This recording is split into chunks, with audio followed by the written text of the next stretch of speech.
Hey, what is up everyone? Welcome to another Watch Report review. As always, be sure to check out watchreport.com.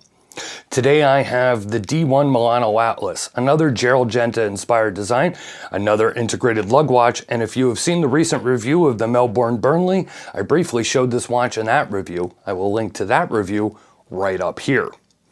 One thing I want to get out of the way first is that I said in that review that I felt the Burnley was the better made watch.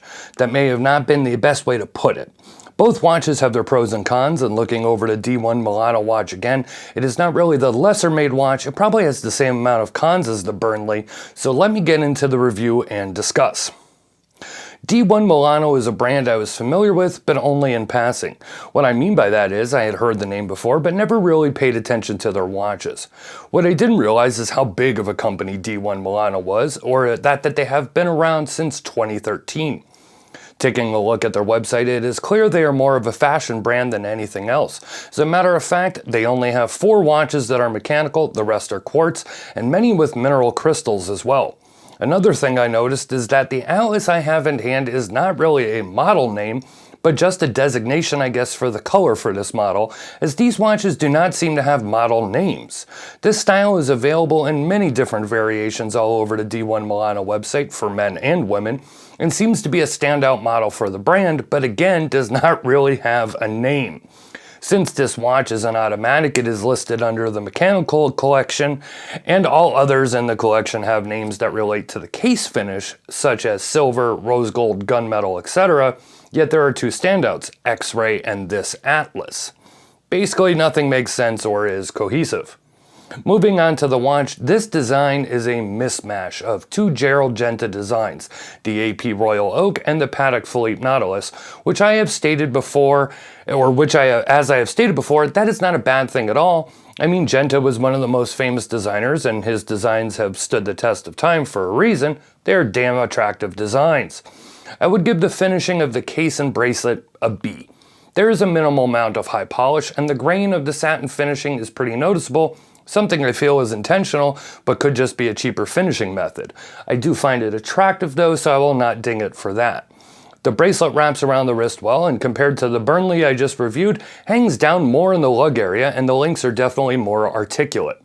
The clasp, on the other hand, could use some refinement, mainly with some push buttons to make it easier to get the clasp off. As it is the Jaws of Life pull method, which always seems like it will add excessive wear and tear to the clasp and bracelet over time. My biggest gripe of the Atlas, or mechanical collection D1Milano, as I assume they are all pretty much the same, is the dial. With the mechanical collection being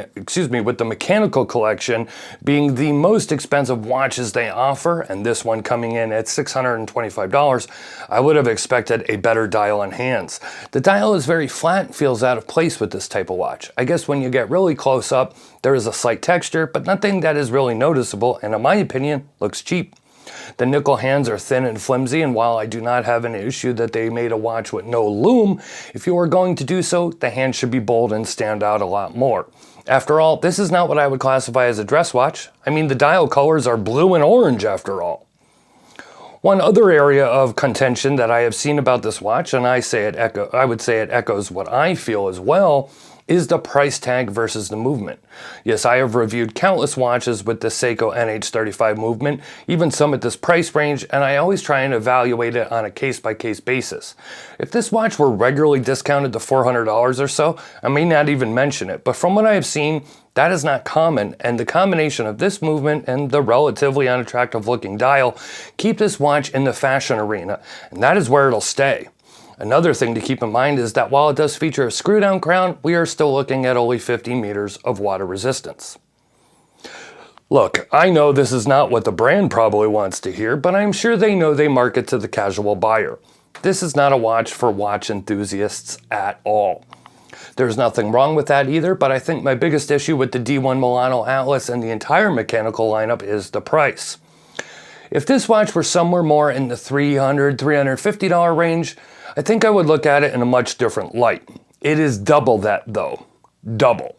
Put some better hands on it, add some lume, make the dial less generic looking, and stick a Miyota movement in it, and then I can see the price. What do you think? Sound off down in the comments below. If you like this review, please give it a thumbs up and subscribe to the channel. Links to written review, brand website, Amazon links, and more are in the description. And be sure to follow us on social media. It is @WatchReport, and we are on Facebook, Instagram, and Twitter. Thanks for watching, and I'll talk to you on the next one.